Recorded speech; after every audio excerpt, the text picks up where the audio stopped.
What's going on, everybody? John Eric Poli here with My MMA News, and today's guest will be fighting on Dana White's Contender Series this Tuesday. Pleased today to be joined by Jack Jenkins. Jack, thanks for being here, man. Appreciate the time. Nah, thanks for having me. Happy to be here. Yeah, man, no problem at all. And we'll get right into everything here. Just how excited are you for this opportunity? It's a major opportunity for any young fighter. Obviously, a UFC contract on the line if you're able to impress the boss with the win. So, just how excited are you for the opportunity? Yeah, I'm super excited, man. This is where everybody who starts MMA, you can talk about other organizations and stuff, but whenever somebody starts MMA, their end goal in mind is the UFC. So, I always believed I'd get the opportunity to be here. So now it's good to finally have the call and be here soaking it all in. I'm ecstatic. Yeah, man, I bet. And I usually always ask every fighter too, like, how'd you celebrate when you found out the news? Because a lot of fighters will celebrate. It is a major opportunity here. But like we were talking off air, you really didn't have super long to really get to soak all in. Like, hey, I can celebrate because I have this major fight coming up. Because you had to pretty much go right into camp because you guys only had about what 5, 6 weeks notice for it. So Yeah, I guess exactly. And go ahead. I was already in camp as well. Like I'd already sort of been in camp for a couple of weeks for that. For I'd signed to defend my Eternal belt, so already being in camp for a couple of weeks made it, a pretty smooth transition. But one thing I did do, it pushed my timeline back by a couple of weeks. So I rang my family, everyone, and then I took my girlfriend and our friend, my training partner Jacob, and his girlfriend. We all went out for dinner. We got some Thai food. Like that was our little celebration. We went out and did that. We didn't crack any bottles of champagne or anything like that. But when you're in fight camp, going out for dinner is a real treat. So that was enough for me.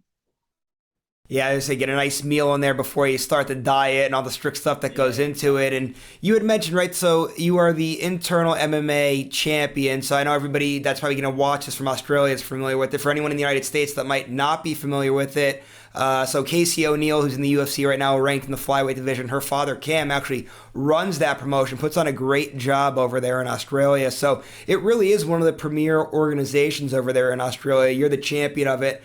Just talk about that and how like being a part of that promotion and winning the championship there has kind of helped you to get this opportunity and also prepare you for this opportunity. Yeah, 100%. It's awesome. I think we've been with Eternal. I've really learned. They've helped make that process from being, fighting on amateur shows where you sort of just show up and fight through to the UFC. Eternal's a good bridge because they do have a really high production value. They do expect a lot of their athletes. They do want you to do things right, and you have to do media and stuff. Not as much as the UFC, obviously, but it's a good stepping stone in preparation. They run great shows, and my time on Eternal was only as the champion. I got brought in late notice to fight for the belt. I won the belt, and I had all my fights as the champ, and then I'll be leaving the promotion as the champion. And then hopefully the next step will be the UFC. Let's talk about this opportunity now here a little bit more. You're in training camp, obviously. Well, training camp's really wrapped up. The fights here are now in a couple of days. Just how was your camp? I know a little bit shorter of a camp technically, but how'd your camp go? Yeah, it was really good, really, really good. We've got such a good team of featherweights. I think, in Australia's top 10 featherweights, we've got at least 5 of them in my gym. So we just everyone sort of came together and helped me out get ready. I had good training partners. I got the work in that I needed to. I was able to switch the body on really quick and get the weight where it needed to be. So as far as the camp goes, it was as good as you can ask for. And I know typically in the past, like from whenever I've interviewed a fighter from Australia, a lot of them like to get to Vegas a little early, kind of, adjust everything there. That was the game plan for you. It didn't go as planned. So tell everybody when exactly you arrived in Vegas and the whole entire mess that it took to get over, because that in itself was a headache and sounds exhausting. Yeah. So as soon as I found out, the next day the UFC sent me my visa immigration papers and said, "Hey, these need to be done today because the consulates are backed up. So we want to get you." So I I sent it all back, and then it just never came. I never got the appointment for a long time. Then I found out I had an appointment last week on Thursday, but it takes 3 business days to be able to pick up your passport after, if your appointment is successful. So I had to fly from Melbourne to Sydney for my appointment, drop my passport off. They said it'll be ready in a few business days. So I flew back to Melbourne, finished off my camp with my hard training that weekend, flew back to Sydney on Monday morning, picked up my passport, then slept in Sydney Monday night and flew out from Sydney to Dallas Tuesday morning, and then from Dallas to Vegas. I ended up getting into Las Vegas Tuesday night at about 10:30 p.m. and then, straight to the gym for a training session, try and get a little bit of the heaviness from the airplane out, and then just been rolling with it since then. But like I said earlier to you, lots of people get pulled in and have worse situations than that. It's important not to focus on the fact that, I could have been here 2 weeks ago. Well, I was lucky enough to get here a week out, so it is what it is. I was say, is there anything that worries you at all a little bit about maybe not getting out there as early as you would have liked to, or is it just, it is what it is? It's all water under the bridge, and so be it. You're ready to go no matter what.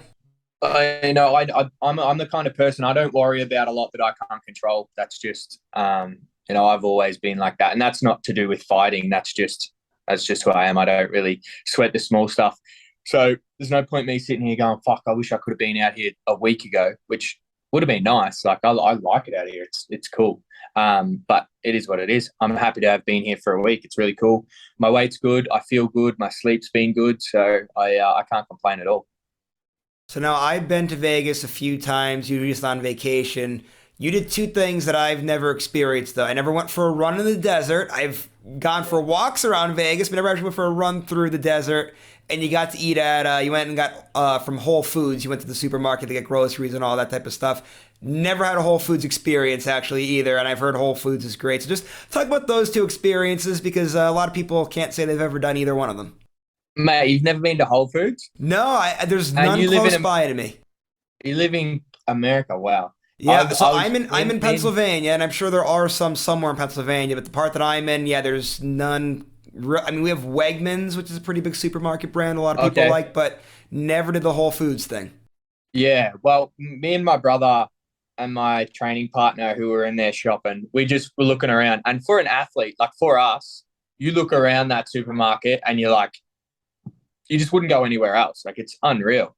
Whole Foods, Amazon, give me a sponsorship if you're hearing this plug. But it's a phenomenal supermarket. We're even going to go get all of our weight cut refuel stuff there, because it's just also clean and such good food. But yeah, it was a good experience. It's one of those weird things where people probably come to Vegas and they're doing heaps of shit, and I'm like, yeah, there's a supermarket that's cool, which is a bit different. And then the run out in the desert, we went to Red Rock, which was really cool. Just did a quick sort of 30-40 minute jog out there, and loved that. Never sort of seen anything like that, like those hills out in the desert. So it's awesome to kind of soak in a few of those small things while doing stuff that you have to do anyway, like getting a run in and that sort of thing.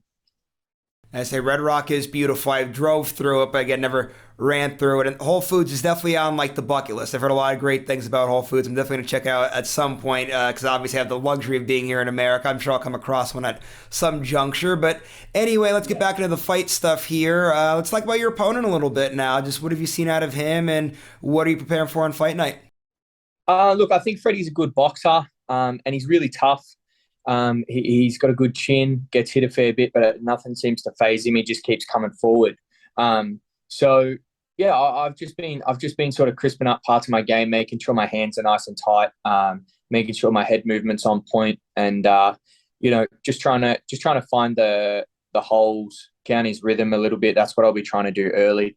And all fights are made off the distance. If you can control the distance, you win the fight. So I'm going to come out early and control that distance, and when I do that, that's when I'll start looking in for my opening shots.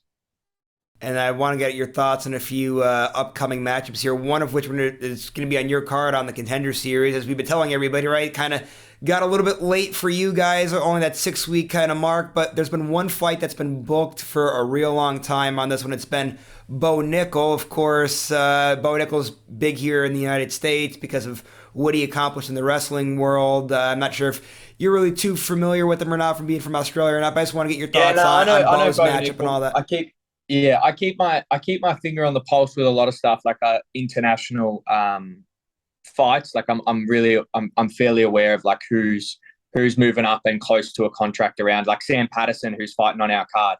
I've watched a few of his fights because I knew like he's very good. He's going to be there. So it was cool to meet him and sort of be sort of going through this at the same time as him.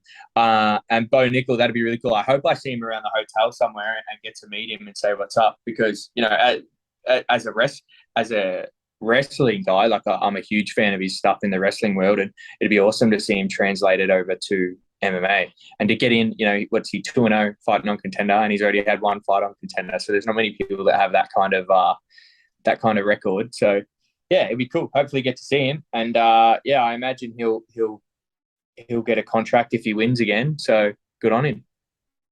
And Bo's a real nice guy if you get to meet him, too. I got to interview him last summer. They opened up a gym. I'm in Pennsylvania. Obviously, he's a Penn State guy. He opened up a gym around State College. He's a real nice guy. I went down for the grand opening of the gym and got to meet him. That a real nice guy. But I want to get your thoughts on one other future matchup here coming up in the UFC. Israel Adesanya, I know, really popular out there in Australia. Of course, he has a big fight coming up here against Alex Pereira. Of course, Alex beat him twice in the kickboxing world. Now it's coming over to MMA. Just want to get your thoughts on that matchup. Yeah, it's really intriguing. It's so many unknowns. Like Pereira, is he going to be able to tag him in the small gloves? Is it like, the thing is that if you watch those fights, like Izzy was tagging him in the big gloves, and Pereira just had the power difference. But does that power difference carry through if you're getting tagged in the small gloves? Because Izzy might touch him up enough early that it doesn't matter if he lands that big power left hook. But in saying that, I don't think Izzy is going to try and take him down. I think Izzy's going to keep it on the feet. And in that case, we know Pereira has the timing, the distance, and the power to drop him. So it's a really intriguing fight. I'm really happy to just pick a winner. That's a fight I'm happy to just sit on the fence on, to be honest, and just enjoy it and not have a horse in that race, so to speak. Yeah, 100%, because it is one of those intriguing matchups, and I hate whenever I get asked to be a guest on a podcast or something, people ask me for predictions, because this one really is a question mark. Like you said, a lot of unknowns with the smaller gloves for this fight here. But anyway, to wrap things up here today, we'll end with you and your fight here. Just if you were to get the victory here, what would it mean for you to get a UFC contract and be in what is the biggest and most famously known mixed martial arts promotion in the world? Look, John, for me, it's just the start. Like I've always believed that I was going to get here and I was going to get my opportunity. So I'm going to go out there Tuesday night. I'm going to perform. I'm going to get this contract, and that's when the work really starts for me. That's what will give me an opportunity to do this full time. I won't have to work anymore. So this is the beginning for me, and it will mean a lot, obviously. Probably won't be able to put it into words, but I'm by no means looking at this as the be all and the end all. This is the chance to get started for me. This is the qualifiers.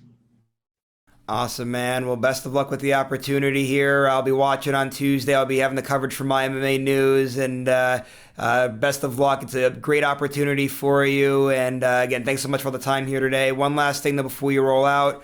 If you want to go ahead and plug your social media so people know where to follow you at, you have any management sponsors, coaches, teammates that you haven't given shout outs to, take it away, man. Floor is yours. Absolutely. Just for this fight, I'd really like to thank Carmel from Tripod Farmers, Brad from Diablo Concrete, and Jordan from Diversa Plum for helping me out. It's super expensive to get coaches over here and put them in hotels and that sort of stuff for these fights. So I really actually wouldn't have been able to bring all my coaches over here if it wasn't for those guys and those businesses helping out. So thank you. And that's it. All right, Jack, again, thanks so much for all the time, man. Really appreciate it. It was a great conversation, and best of luck to you again. Everybody, Jack fighting. It's this Tuesday night. Fights will be streamed on ESPN+. So make sure you guys check out the fight. It's gonna be a good fight card too. Last one of the season finale here. So we're looking forward to seeing how it all closes out here on Dana White's Contender Series. Just one last thing though before I roll out to everybody that watched today's interview. If you liked it, please go to the bottom. Make sure to give it a thumbs up. Subscribe to this YouTube channel if you haven't done so already. And keep going to MyMMANews.com, checking out all of our great work. Go to our social media pages. Give us a like and a follow on there. If you want to find me on Instagram or Twitter, I'm at John Arapoli. We'll see you later, everybody.